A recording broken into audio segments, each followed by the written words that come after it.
Hello, everyone, and we're here for another episode of our blog series. And today we're going to talk about some of the entertainment law, intellectual property basics. And this is not a legal opinion. You need to consult with your lawyer on matters of entertainment law.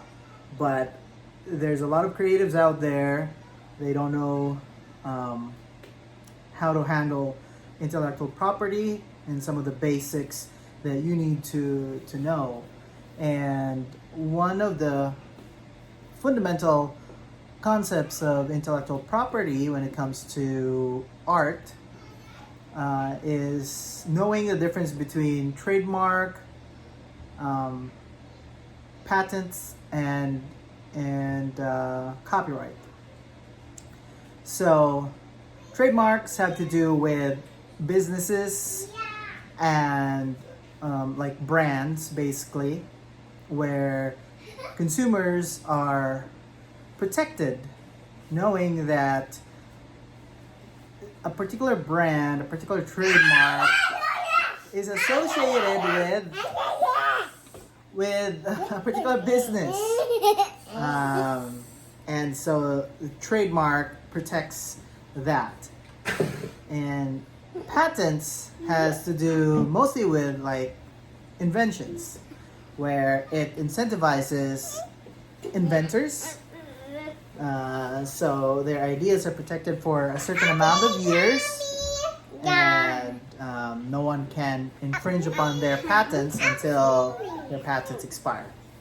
Now, the most important thing for us, for artists, writers, filmmakers, is the idea of copyright. And copyright relates to the ability for someone to make copies and profit from those copies.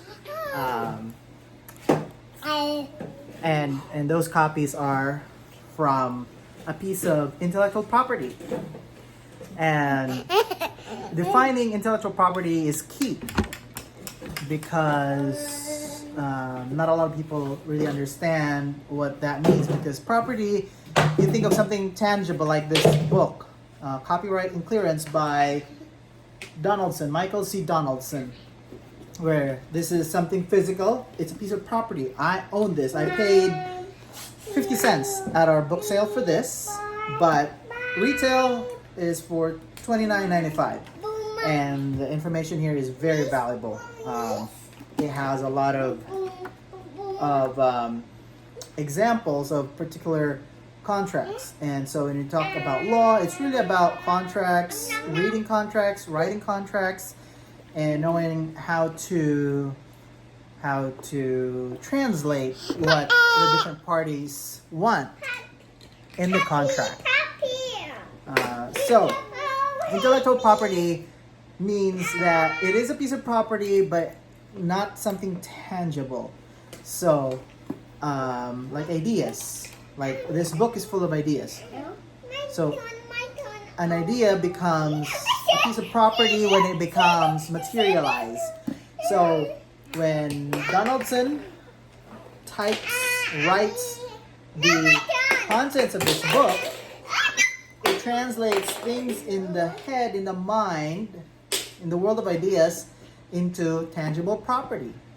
So when you write a piece of script, line, poem, essay, news article, that becomes a piece of property that you own or your employer owns, depending on your arrangement.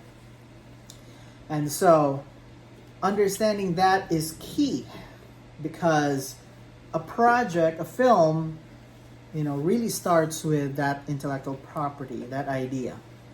And someone at the Writers Guild workshop that I attended a while back said that think of it as like a piece of land that you build upon. So that is the foundation, and then from there, it gets adapted, it gets developed, but there's that foundational piece of land. And that is critical to the success of any project, or the protection of artists and writers and filmmakers. because if you don't understand these basics, it's kind of hard to deal with other people, or when you go to sell your product, there might be questions relating to ownership. So that is pretty much it for now. Basics of intellectual property, entertainment law. And I said, this is not legal advice. This is just some of what I've learned through the years in my independent filmmaking journey. And I got this book from our last book sale at Echo Park Library. And this is a very good book. A very good lawyer, writer, Michael C. Donaldson. And here he also talks about fair use. So fair use we'll talk about in another blog episode. Fair use is a clause in, I guess, the copyright law where you are allowed to make copies of another person's intellectual property. But there are certain things that you really need to understand. And it's not making money off of other people's hard work or intellectual property. But it's creating something new, something of value out of previous people's work. And that is not something that you think of as to profit from, but something that you can use to make something of value that other people could enjoy, including those that possibly owns that intellectual property. Otherwise, it will be hard for innovators, writers, artists to create something new without the fair use clause. But then, you gotta be careful because it's important to know when you cross the line from fair use to intellectual property infringement, IP infringement. So, important stuff. I hope you learned something from this basics on intellectual property on entertainment law. Bye. See you next time.